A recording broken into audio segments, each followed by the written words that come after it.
As soon as I log onto my Microsoft computer, I keep getting bombarded with news articles talking about how ADHD isn't real, or so and so got diagnosed with ADHD, or how to manage your ADHD, and I feel like it is becoming a massive trending topic.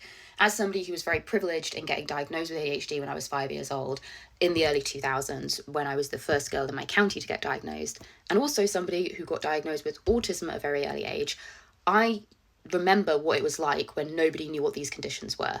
Autism, people tended to associate more with a disability, and quite a severe one at that.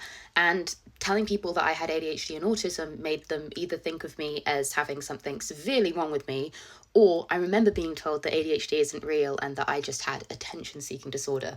I actually got told this so much when I was a child that I thought the two terms were interchangeable. Now, what I'm seeing at the moment is a lot of people blaming mobile phones and saying that we didn't have ADHD when I was growing up, and it's all this technology and it's all of this thing, which I do think there is some merit to. I do believe that our mobile phones are damaging our attention span. I think that the more time that we spend consuming content and the less time that we spend actively using our brains is causing long-term damage, and I think that in like 20 or 30 years time we're going to look back and really, really regret giving mobile phones to young children. That's just my opinion, that's just what I think, but I do think there's a lot of other people who would agree with me. That being said, how do you explain me getting diagnosed in the early 2000s when I'd never even touched a mobile phone? How do you explain people who have been diagnosed pre-mobile phones?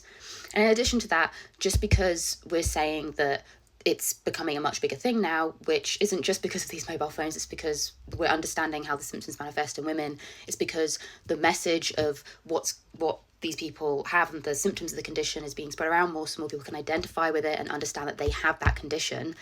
Does that mean that suddenly they're not entitled to support? No, that's ridiculous. You wouldn't take away a crutch from somebody with a broken leg. And if you've got a neurodivergent condition where you have a need for certain adjustments, then it would be crippling to take away those adjustments from you.